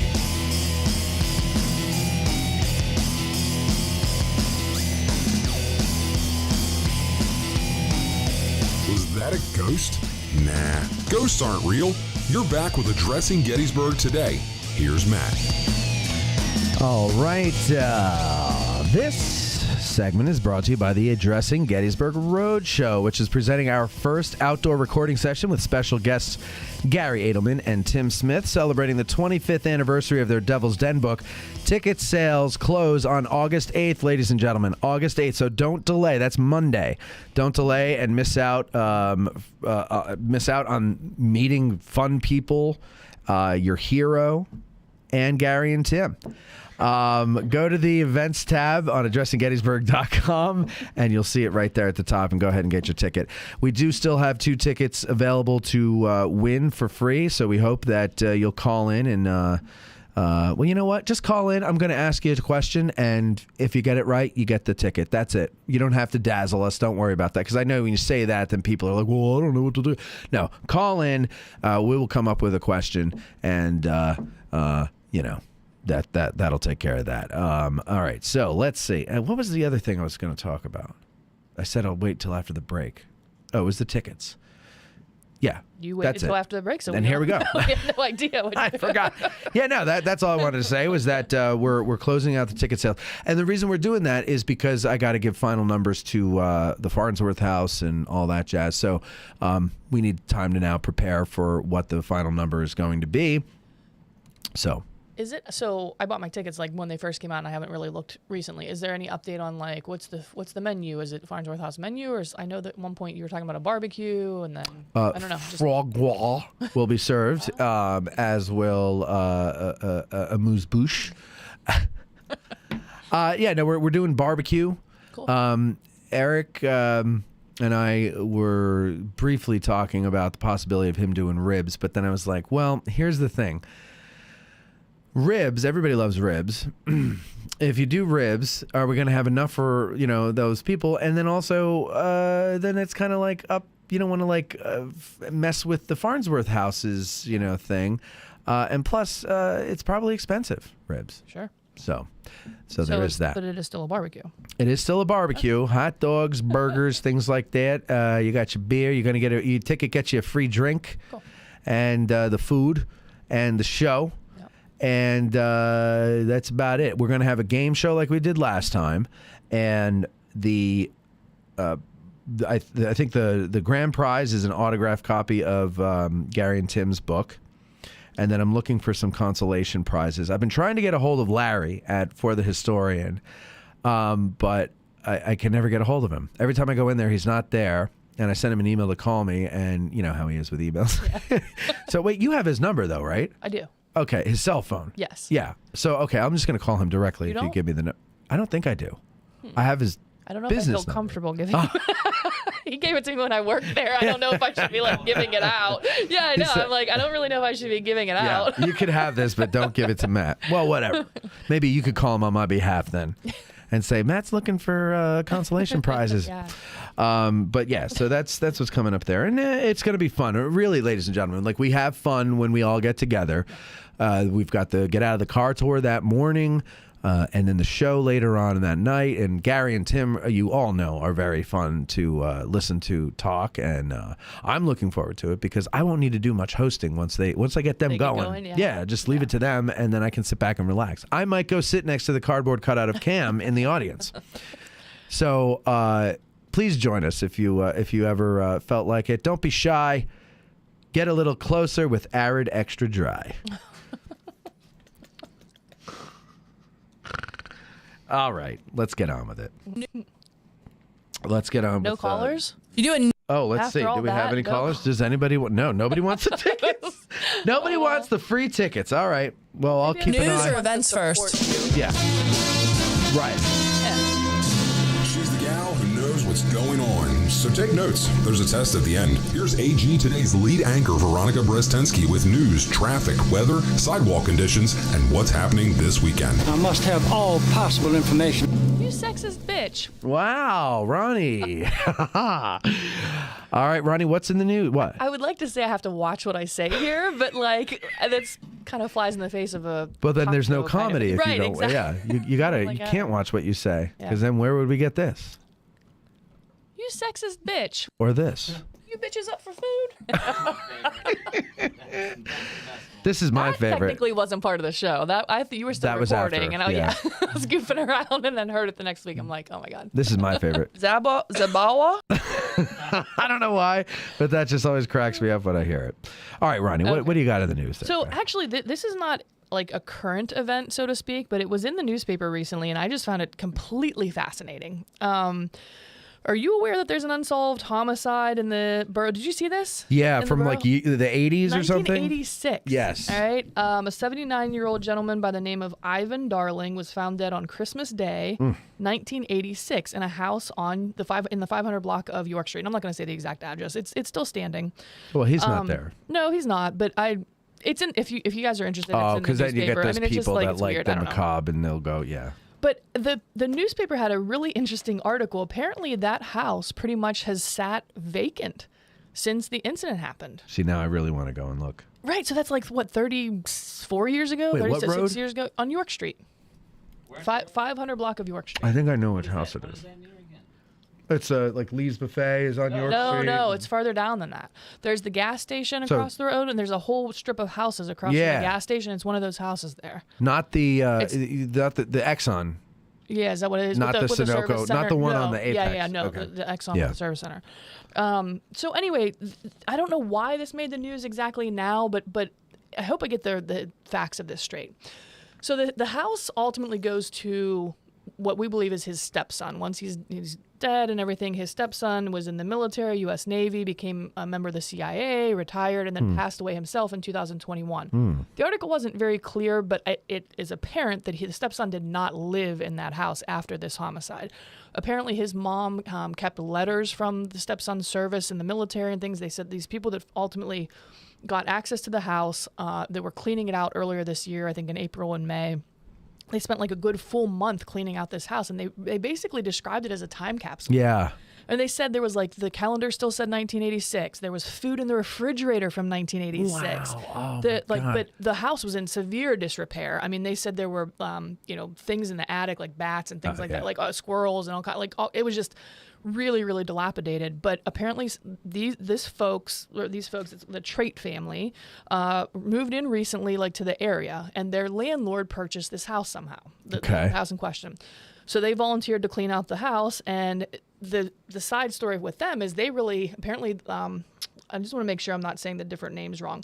But the stepson, when he passed away, this Earl Myrick, there was no family that showed any interest in going in and getting any of the stuff from the house or anything like that. And the people that then went and cleaned out this house, they had access to these letters from military service from, the 80s and uniforms and all kind of military kind of stuff that was up in the attic and all kinds of different things.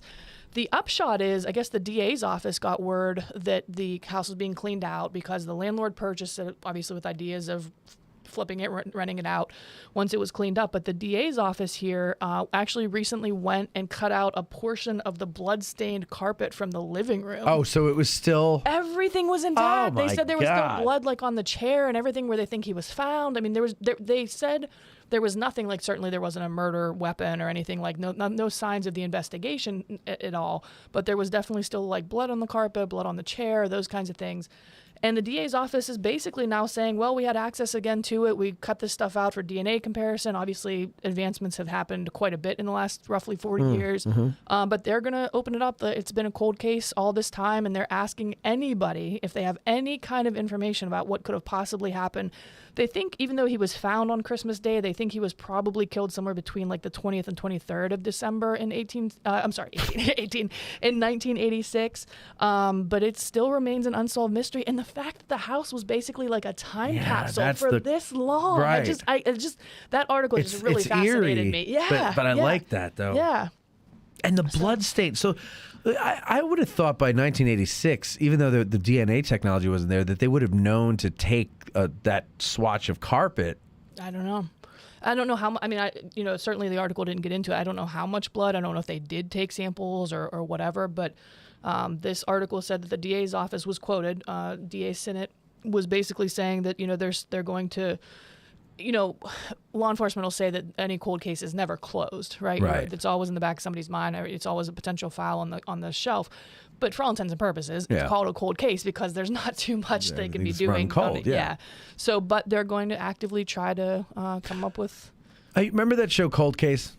Cold Case Files? I remember it. But not the dramatized show, but the documentary style show, right? Bill Curtis, I think, was the narrator. Well, whoever, it doesn't matter. But I remember watching several of those shows, and you have stories like this. Yeah.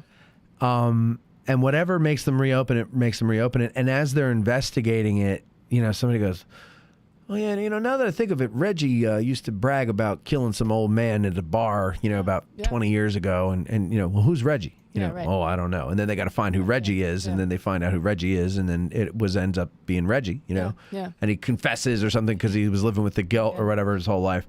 So, yeah, that's interesting. We have to keep an eye on that story, Ronnie. Fascinating. Yeah, it's fascinating.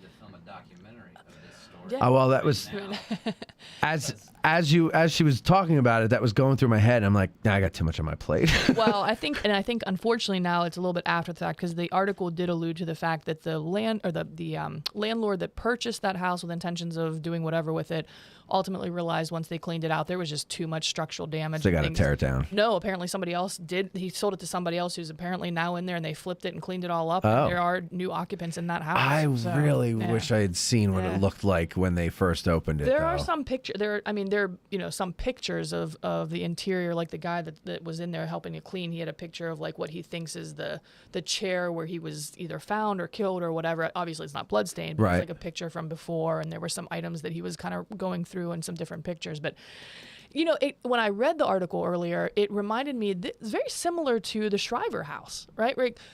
If you remember correctly, or if I'm remembering correctly, the Shriver house sat vacant for quite some time. The family just didn't want to sell it, and it was like kind of because his mother died in the house, and they found like from the 60s newspapers and stuff like that before they renovated. And I'm thinking, I just never thought that this was like a thing. Oh, it's a thing. That houses just sit for decades. Years ago, my friend and I took one of these real estate courses, for like a weekend. They teach you how to like get distressed properties and flip them or whatever. But this was with a focus on turning them into rental properties. Yeah. And so they tell you, well, okay, in this area, you want to go to this area of Harrisburg, this area of York, this area of Philly, this area of Pittsburgh, this area of Baltimore, all the rundown areas.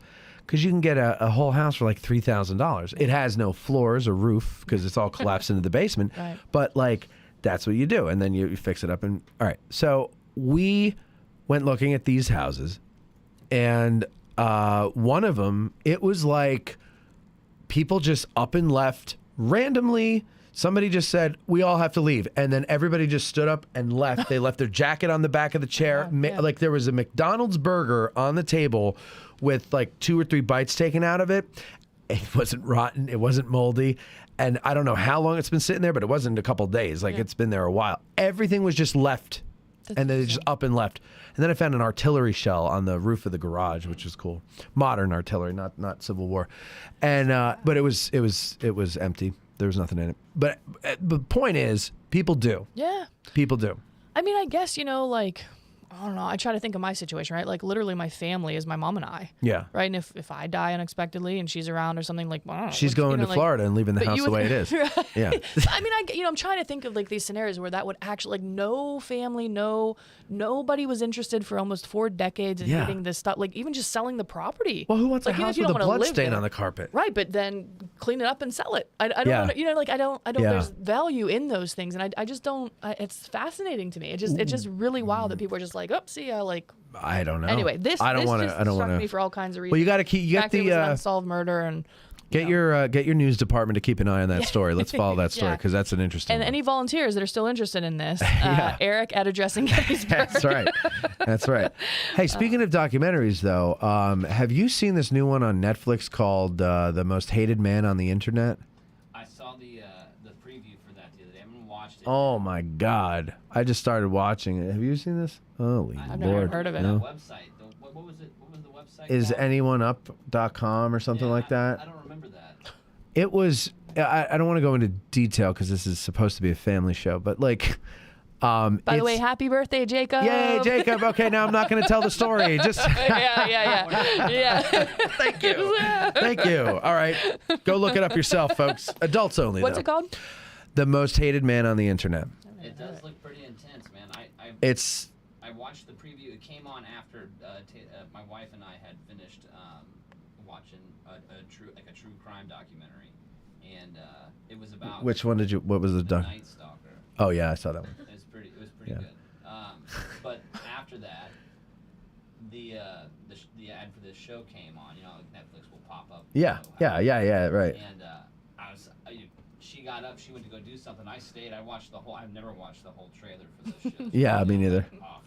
Yeah. I watched the whole thing. I was like, that seems a little intense. It's very intense, and you feel. So how can I say this and say it in a way that a kid won't pick up on? So this guy had a website, and well, okay. So this guy had a website, and it featured photographs of random women. Colby's muted. Colby's muted again. I'm sorry, Colby. I'm not used to this board yet.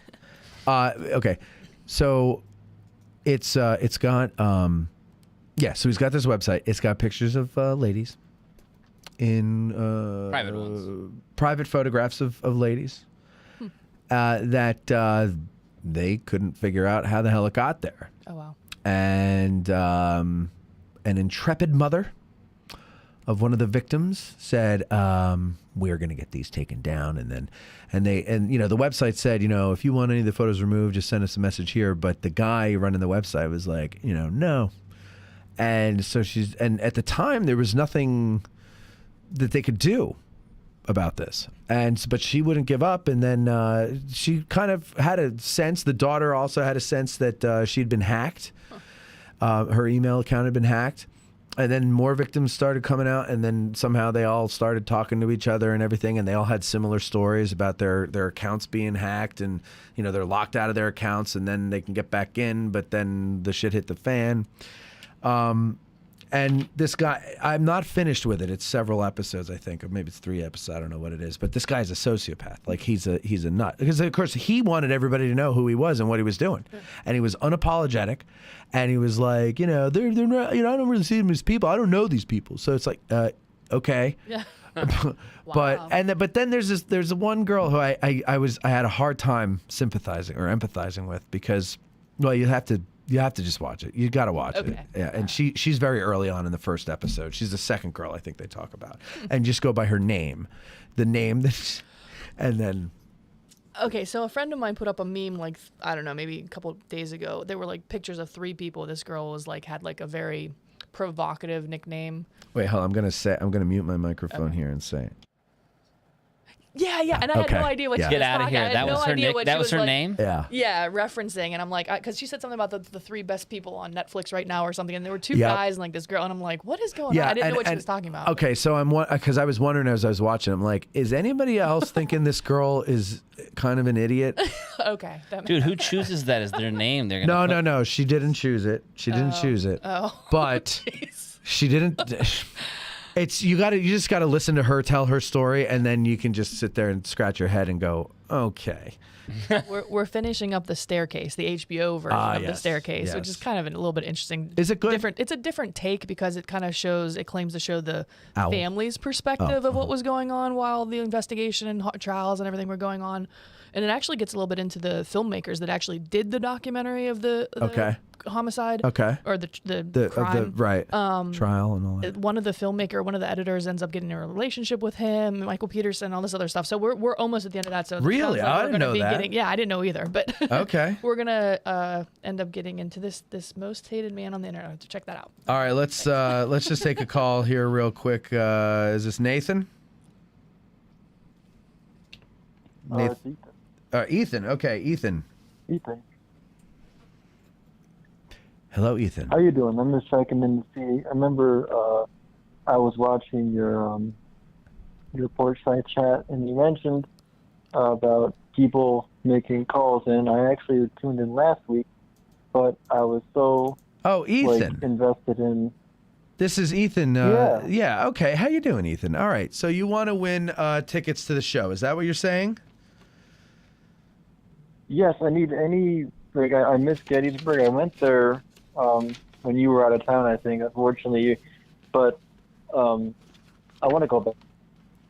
All right, you want to come back, right? I gotcha. Okay, so if you get these tickets, will you use them? Oh yeah, I'll even contribute. I'll bring Guy with me for people. The the big fat juicy peaches. The what? The big fat juicy peaches that are. Yes. From the, Listen, I'll tell you, I go to the farmers market every Saturday, and the peaches and nectarines are juicy as hell this year. You just take one bite, and it's all over your face, drooling down your shirt. I got to eat them shirtless. So I never eat them in public. Okay, so let's see here. I'm trying to think of a question for you here. Okay. All right, ready? Besides Little Round Top,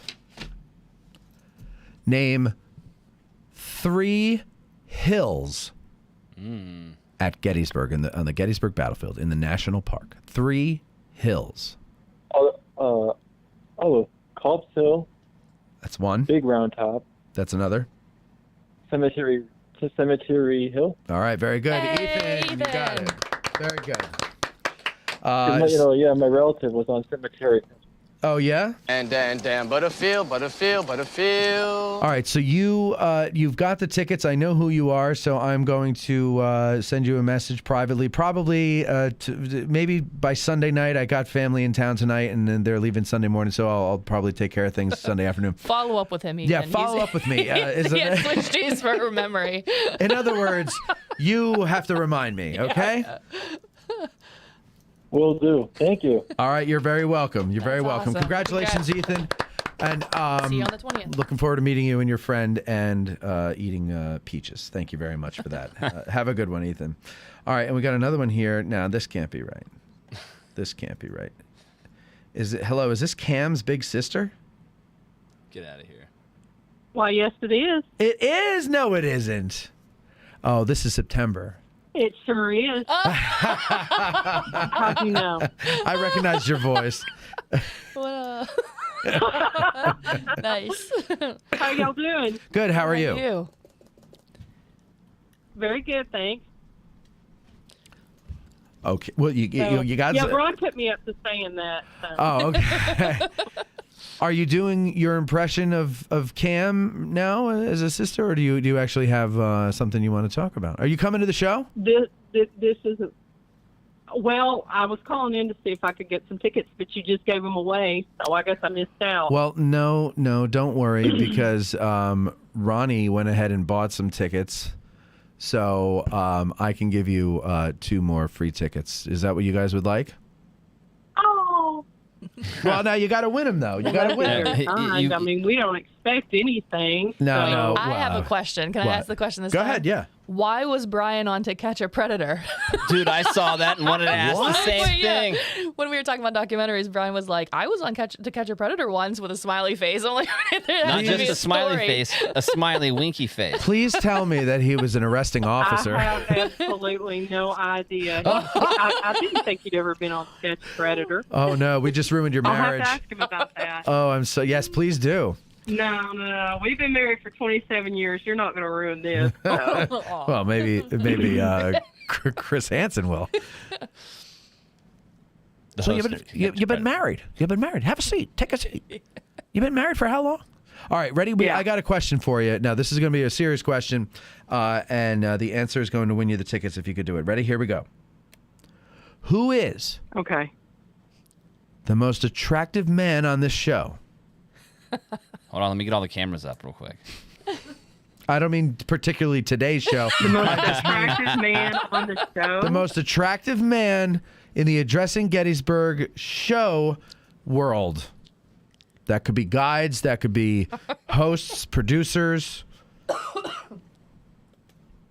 Gary Edelman. Oh! That is incorrect. That is incorrect, fantastic. September, but you know what? Best out of 3, so I'll go with another one. Ready? Who is the baldest and handsomest man on Addressing Gettysburg? That would be Matthew Calorie. Oh. There we go. Now What is that sucking noise? Wow. Now I have to answer it like Tim Smith call you Matt Calorie. Yeah, well, I go by Matt. That's bullshit. All right. So September, we have your way to get in touch with you and all that stuff. So, but again, just like I told Ethan, remind me. Remind me Sunday if you can, okay? Sure. All right, thank you. Just shoot me a message, Matt at addressinggettysburg.com, and then we'll take care of it, all right? All right. Okay, thank you so much. Well, thank you so much. Very good. There we go. September and Brian, they won 2 extra tickets. And Yes. I want to say just one more thing before I hang up. Go ahead. Ottersplin Brodersplin. I knew it. I I am so impressed that you remembered how to say that. I was trying to think of it about 5 minutes ago, and it was gone completely. Otterspin brought us into you as well. Thank you. Thank you, September. See you in a couple weeks. Everybody loves Cam's Otterson Broderson, but nobody knows how to say it. Okay, let's just get a little lesson in here real quick. Otterspin Broderson. Otterspin Broderson. Listen. Otterspin Broderson. Otterspin. No, it's actually Ozerspin. Ozerspin. Yeah, he kind of slurs like a drunk. Otterspin Broderson. Sounds like Protestant. I was going to say the same thing. Otterspin Broderson. Otter's been Protestants. It's Protestant. Protestant. Otter's been Protestants. Otterspin Broderson. Otter's been Protestant. Otterspin Broderson. Forgive me on the name. I don't even remember what the actual name is anyway. It was something Broadus. Alderson Broadus or Was it Brodus Alderson or whatever. Yeah, okay. It's funny. In last week's show, I said Alderson Broderson to you all in the beginning, and somebody wrote in the comments, the correct is Alderson Broadus, and I'm like, I don't think you're getting the joke. Like, I know, but this guy always corrects us. Ever since the first time Cam did it, he always corrected. I'm like, no, I know what the real one is. But but in our show, it's Otterson Broderson. Otterspin Broderson. All right, what else is in the news, Ronnie? That's it. I was just so fascinated with that one. There really wasn't too much going on. Yeah, it's been a kind of slow. Here's something though. For those of you who have been worried, this is from a couple of weeks ago, and I kept forgetting to get to it. But let me get to it now because I know a lot. This is a concern for a lot of parents. Gettysburg Area School District says no litter boxes, no furries. Gettysburg Area School District issued a statement Wednesday saying there are no litter boxes in school restrooms or students who identify as animals within the district, according to Communications Coordinator Becky Leathery. We are made aware of a national rumor circulating in regards to furries back in the spring, and it is believed to have resurfaced again. It is indeed just that, a rumor. Apparently, there's some rumor going around that schools are allowing litter. Wait, I want to go over the fact that they call them furries. Furries is the name. Thing. Yeah, it's an actual. They have a convention in Pittsburgh every year. Get out of here. They're like bronies. Yeah. You know what bronies are? Is that something you eat? No. That's a pierogi. Bronies are guys who are really into My Little Pony. Get out of here. Yeah, Eric's one of them. And so, no, Eric's not a brony. I'm just teasing. It's because he's not here. They're they have conventions, and there's a whole. Look it up, but don't blame me for what you say. That's more disturbing than a Saw movie, man. Yes, it is. Yes, it is. And so are people thinking that they're animals and then having to pee in a litter box in a bathroom, right? They're real people that really do that, but that's a rumor that's been going around, which is believable. I find it funny that the school district felt the absolute need to put out a press release, like denying that they're. But that's how crazy our society has become, that somebody sets a rumor like that is like, it's absurd, but what isn't absurd now? Like, it's believable. I don't know. I totally. You don't see how people would fall for that? Yeah. No. Well, I saw how they fell for the July 4th stuff. That was mine. I was going to say, if you by didn't. By the thousands, yeah. And I want to thank Duke Lazowski for this. He gave us. Yeah, it's pretty cool. It's. I want to keep it there for a second. Oh, sorry.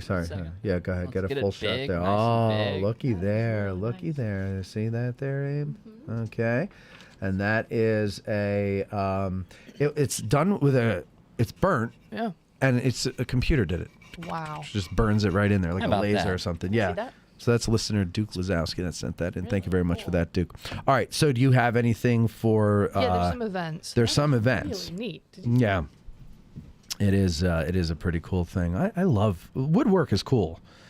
It is cool, man. Yeah. There's something about first off, it's pretty impressive to see something like this because there's no way I would be capable of even having a computer do this for me. You know what I mean? That's not happening for Colby. Right. Well, now if you had a computer that could do it, it could. Yeah, but I'm never gonna know how to do that with a computer. You put the picture into the thing, and then it goes okay, and then it reads it, and it just makes the little burns. It's It says okay to you. It says okay. I am ready. Yeah. This thing is great, man. That's skill right there. That's awesome. Okay, I am ready to print now. I am going to burn this picture into the wood. All right. So, anyway, now let's see what's going on this week. Live this weekend where the action is. What's there to do and see when you're in town this weekend? Here's Valerie, Veronica to fill you in. It's all covered. 0.0. All right. Nothing going on, huh? No, there are. Oh, there there are. is. As a Okay, matter good. of fact, if we get out of here on time, Mhm. I have plans to go over to see a campfire program this evening. That's right. Yes. Join Ronnie tonight. 8 p.m. So author Robert Watson is going to be speaking on his book, Escape, the story of the Confederacy's infamous Libby prison and the Civil War's largest jailbreak. Okay. So I remember coming to these campfire programs like back in 2019 when I was house hunting, and even 2018. And I know they re-upped them this year just a little bit here and there, but I actually forgot they were doing them. And I saw the ad tonight for tonight's program at 8 o'clock. So if you're interested, it's, I guess, is that technically... 8 o'clock is technically in this time zone. What is that little? Yeah, it's Pitcher's Woods. Is it It's the called amphitheater. Pitcher's- Yeah, okay, Pitcher's all Woods. right. Yep. So that's tonight. If you're looking for something to do tomorrow, just a reminder that the Underground Railroad tours of McAllister's Mills are still going on only through August of this year. So 11 a.m. tomorrow, if you're interested, $10 for an adult, $5 for students. Meet at the Mulligan McDuffers golf course parking lot, and you'll have a tour from the historic Gettysburg, Adams County.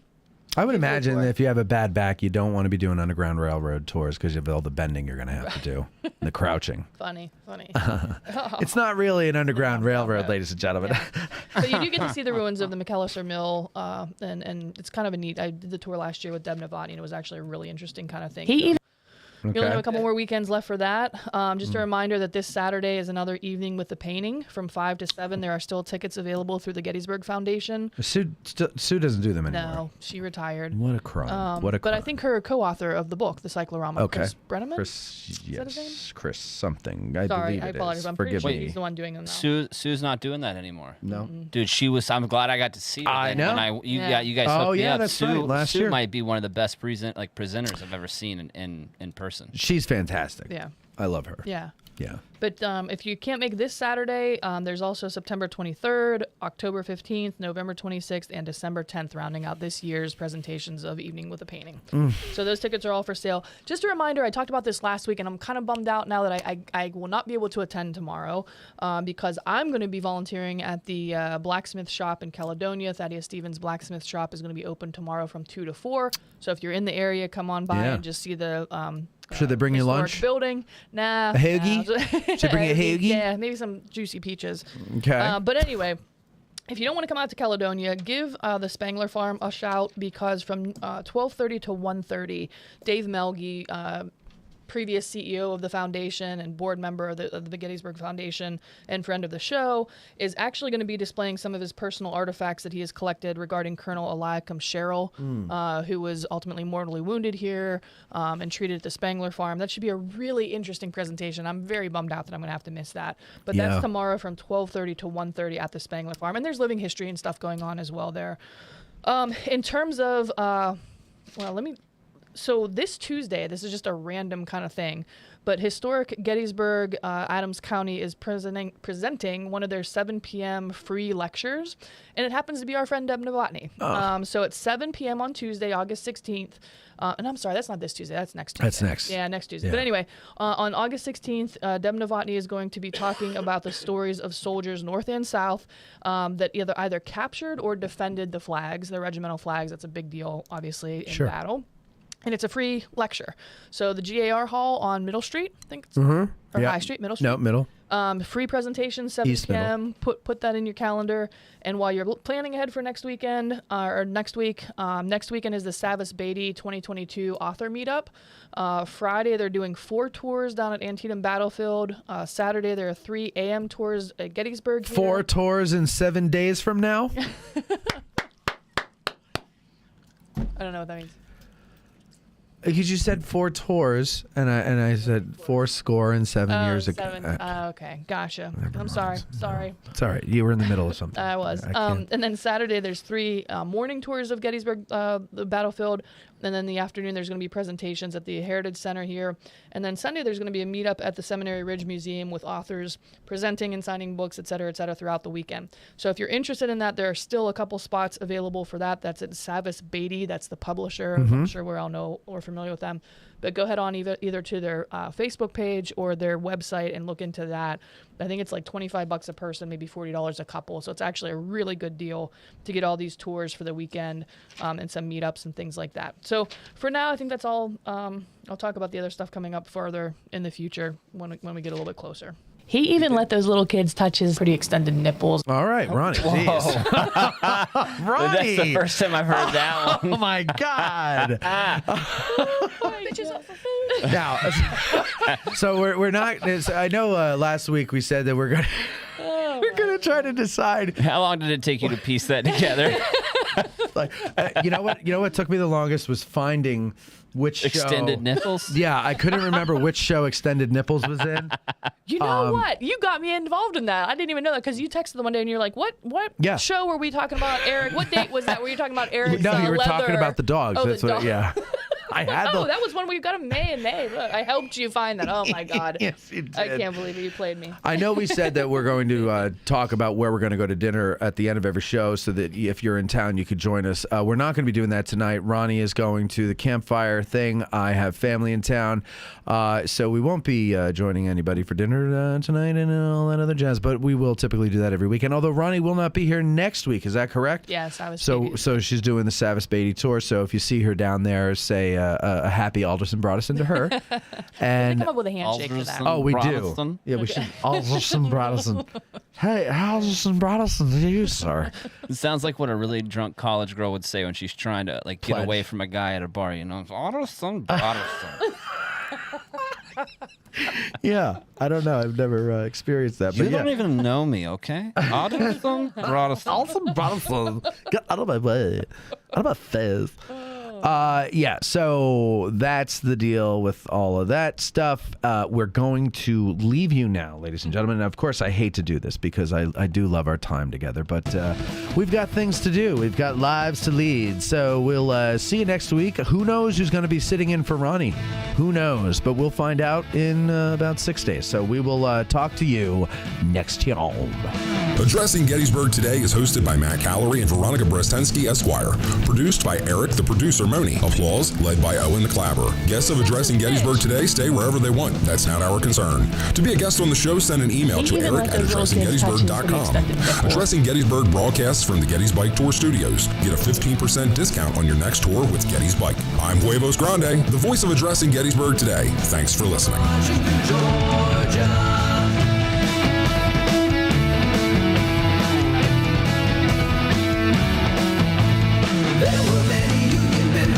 Joyful tears when they saw the honored flag they had not seen for years.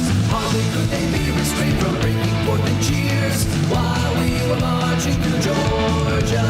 Hurrah, hurrah, we bring the Jubilee. Hurrah, hurrah, the flag that makes us free.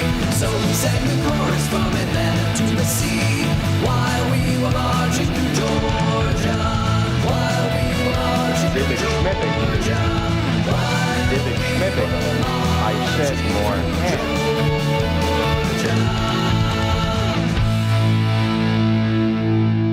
If it looks like a duck, walks like a duck, quacks like a duck, it's not a chicken. This concludes our broadcast day.